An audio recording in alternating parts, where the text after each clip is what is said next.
नमस्कार शेतकरी मित्रांनो, परवाच्या दिवशी मला एका शेतकरी मित्रांचा फोन आला होता.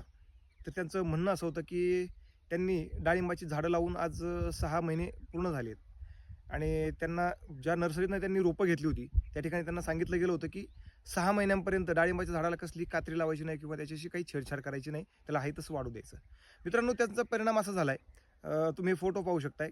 त्याच्यामध्ये त्यांचं हे झाड आहे ते कमीत कमी 4 ते 5 फुटापर्यंत वाढलं आहे असं त्यांचं म्हणणं आहे आणि ते विदाऊट आधार काठीचं ते बिलकुल उभं राहत नाही आहे. त्यांनी आधार काठीचं ते सोडलं की खाली पडून जात आहे. मित्रांनो, हे न होऊ आपल्यासोबत त्यासाठी आपण एक काळजी घ्यायची आहे. या अफवा आहेत की 6 महिन्यांपर्यंत हात नाही लावायचा किंवा काही नाही करायचं. तुम्ही हे पाहू शकताय मित्रांनो, हे 7.5 ते 8 महिन्यांचं माझं झाड आहे. याचं खोडाची साईज तुम्ही पाहू शकताय. साधारणतः 1 इंचच्या आसपास याचं खोड झालेलं आहे आणि झाडाची पण ओव्हरऑल ग्रोथ किंवा त्याचं स्ट्रक्चर तुम्ही पाहू शकताय. हे अशा प्रकारचं झालेलं आहे. मित्रांनो, माझं हे जे तुम्ही झाड पाहिलं, हे झाड आणि माझ्या शेतकरी मित्रांचा फोन आला होता. त्यांच्या झाडाच्या वयाच्यामध्ये फक्त 1 ते 1.5 महिन्यांचं अंतर आहे. तर त्याच वेळेत आमची पण लागवड 1-1.5 महिन्यांच्या फरकाने. तर त्याचं स्ट्रक्चर आणि त्याचं स्ट्रेंथ, त्याची ताकद तुम्ही पाहू शकताय.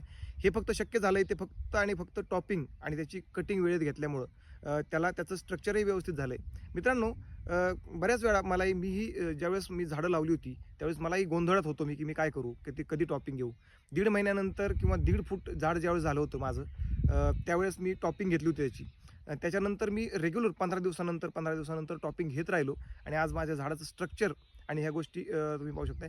कारण प्रॅक्टिसेस प्रत्येकाच्या वेगवेगळ्या असू शकतात, पण त्याचे रिझल्ट येणं महत्त्वाचं आहे. तुम्ही प्रॅक्टिस कशीही घ्या, त्याचं संगोपन करा, पण त्याचा रिझल्ट महत्त्वाचा आहे. त्यांचंही शेड्यूलही चांगलं आहे, सगळ्या गोष्टी चांगल्या आहेत, पण झाड आज ह्या ताकदीचं नाही आहे. त्याचं एकमेव कारण म्हणजे त्याचं टॉपिंग आणि कटिंग वेळेमध्ये झालं नाही. मित्रांनो, एक लक्षात घ्या, आपण ज्यावेळेस झाडं आणतो त्यावेळेस अफवा किंवा मिथ्स असतात, त्यांना बाजूला ठेवून आपल्या रिअल प्रॅक्टिसेसवरती उतरा. त्याने आपल्याला रिझल्ट आपल्या शेतामध्ये दिसेल. मित्रांनो, धन्यवाद.